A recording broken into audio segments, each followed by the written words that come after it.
me that I have to wish you all a Happy New Year today because I won't be seeing you. So thank you, Raymond, for that reminder. I would have just felt awful if I hadn't said anything today. So Happy New Year, everybody. Where's the party? Excuse me? Where's the party? Where's the party? Where's the party? Definitely not at my house. Come over and watch movies if you want. So we saw that Steph is probable. What's the official word? And obviously, if in the event he's playing, what's his limits restriction, if he has one? We will. I'd be shocked if we didn't keep him under 30. If we don't, that's my fault. My plan is to play him in 6-7 minute bursts. Ideally, 4 of those bursts. Sounds about right to me. But this is not an exact science, and so we've discussed it. I've talked with Chelsea and with Steph about it. So this will be a case of he's got to give us feedback as to how he's feeling. I will keep an eye on him in terms of his wind and his conditioning. But I think ideally 20-25 minutes would be nice.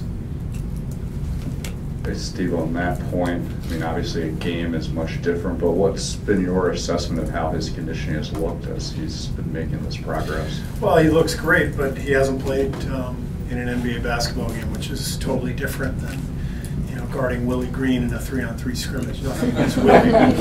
He's a great friend and a hell of a coach, but he's no longer playing in the NBA. So tough to judge Steph's conditioning on that matchup. But I think he's done everything possible to get himself ready for tonight, but there's no substitute for game action. Who slides to the inactive list, and how do you think this kind of affects the kind of back end of your rotation? Yeah, it's one of my biggest pet peeves. I saw Jeff Hornacek was talking about this the other day too in New York, having to decide when you have everybody healthy, having to decide who's inactive. I don't understand.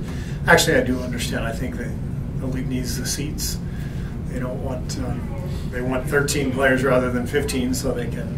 There's room because all those, all the seats are jammed in there around the court. So I do understand it, but it makes it really difficult,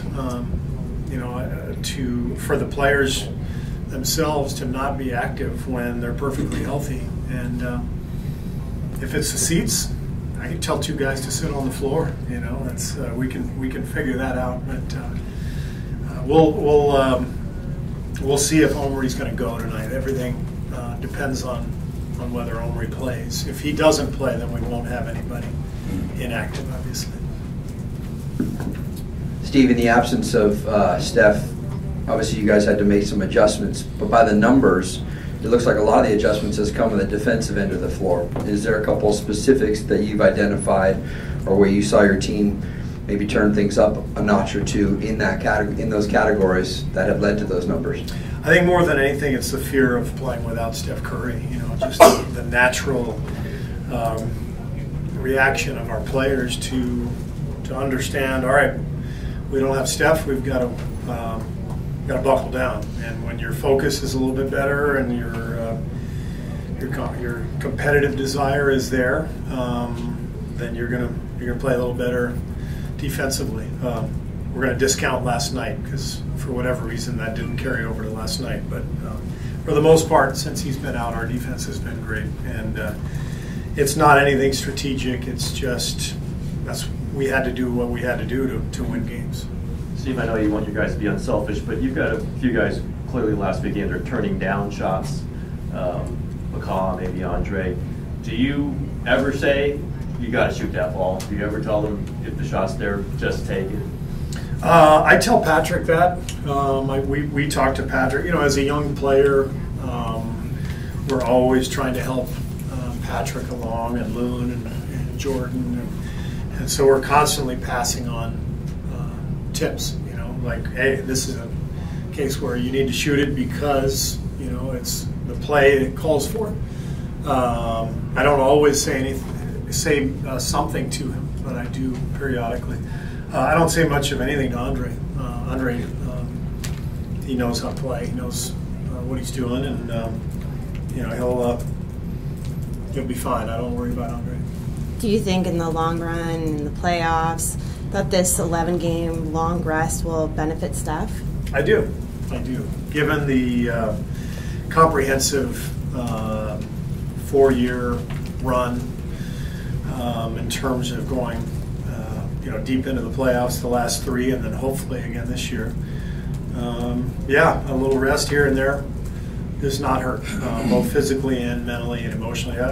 Steph really excited to get back out tonight, and sometimes the absence of a month of basketball gives you a little more excitement and energy, and I know he feels that way, and it'll probably do the same thing with our crowd and with our team too.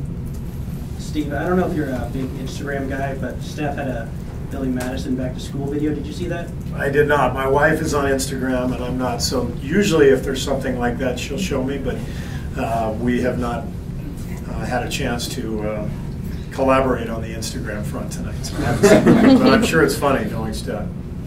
Steve, beyond the defense, what would maybe be your biggest takeaway from Steph's absence, what you guys did with him out? Well, number one, again, throw last night out the window. We competed at a good level, and we found ways to win. And I thought on an individual basis, a lot of guys really played well. Jordan Bell emerged, played bigger minutes. I thought, Kevin took on a bigger load, and just shouldered that load beautifully and did everything we needed. And I think, guys just filled in. Omri was great, and Nick Young played better, and so everybody stepped up and did what they had. You guys doubled Dwight a bunch last night, kind of sprung some leaks in your defense. Do you think that was partly just the team that's not used to doubling, or what do you think was the reason for throwing it? I think that was my fault. I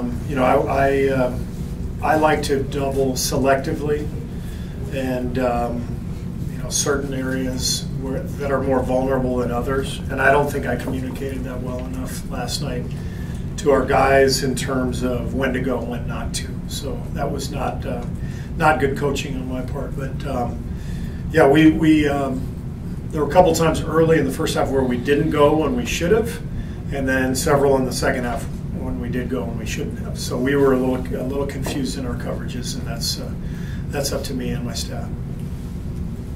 Coach, this team, you've mentioned really that the emphasis in the regular season maybe is a little bit decreased with this run that you're on, but just taking stock of where this team is, where you want to be, that ultimately, what are the main areas of concern for you to say, hey, we got to get better at this by the playoffs if we're going to get to where we want to go?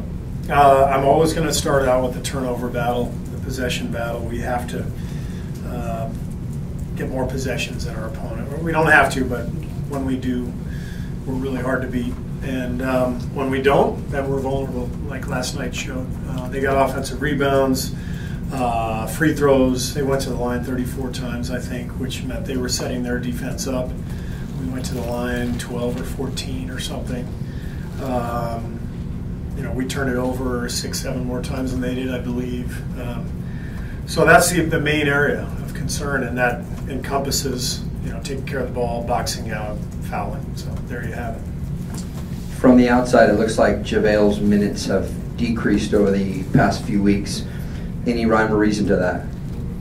Well, you can't play 15 guys. It's impossible. And I basically play 11. Almost every night I play 11, which is it's hard to even do that. So there's always going to be 4 guys who don't play. If you can find the 4 that shouldn't, please let me know, because I can't do that. We got a lot of guys who can play, but there are going to be points during the season where some guys' time and it's other guys' time to sit. And right now it's just not his time, but that can change quickly. Great. Thanks a lot. Thanks, Steve. Locker room be open. Steve.